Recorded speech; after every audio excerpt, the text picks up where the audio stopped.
Why You Never Be Rich Without Understanding This by Mandy Liu. It was 2012. I was a wide-eyed freshman sitting in my packed economics 201 lecture hall. Professor Kopak stood at the front, talking about imports and exports. Last year, the US had a $300 billion trade deficit with China. That means China sold us $300 billion more in goods than we sold them. Is that bad we're giving so much money to China? He asked. We all nod that, of course, it's bad. Wrong, he said. Rich countries spend money to free up that time and resources for higher value work, like innovation. Cheap goods and services from countries like China and India allow the US to focus on creating more wealth. My brain went ding. As someone raised in a conservative Asian household, I thought hoarding money was good and spending was bad. But it's the other way around. Spending isn't bad. It's strategic. The ability to outsource cheap goods and services is what propelled the US to abundance and innovation.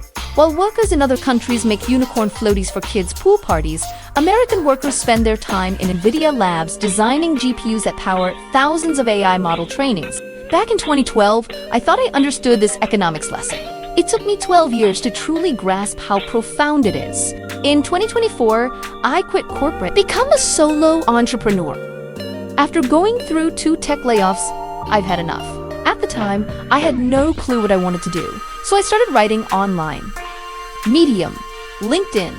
I wanted to get better, so I did something terrifying. I bought a $600 writing course. I spent hours pacing back and forth, rereading every testimonial, Googling to make sure it wasn't a scam. My heart raced as I hovered over the Buy Now button.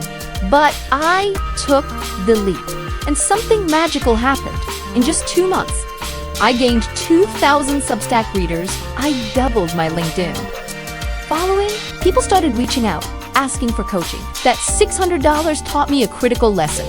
Your time is priceless. Money isn't emotional. It's a tool. Rich people get this. They use money to buy back second names, focus on higher value things, create more wealth. That $600 investment led to another leap. I spent $13,800 on business coaching in 2024. Sounds insane, right? Here's the craziest part. I've already made it back doubled, in fact. This is when I realized understanding how money works is a cheat code to life that 99% of the people will never crack because they see money as emotion, status, love, social proof. Anything but a tool to redistribute resources. This is why I am starting to see money like Super Mario coins. You collect them, spend them on tools, and level up faster. And if you lose them, no biggie deal. You've built the skills to earn them back. Last Sunday, I met up with a writer for coffee in a local park. He asked me, wouldn't you figure it out on your own anyway? Sure, after years of trial and error.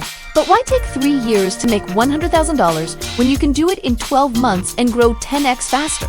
Money loves speed. But here's the problem. Most people never crack this code because they see money as something to save, not a tool to invest. They trade time for money, hoard money instead of using it to grow. Fear spending, even if it can fast-track their success. Let me ask you this. If a genie offered you 2 options, which would you choose? Pay the genie $2,000 today to get $10,000 in 3 months. Get $3,000 in 12 months without paying anything. You'd find a way to borrow that $2,000 to pay the genie, wouldn't you? Because it's faster and it's more. That's how wealth works.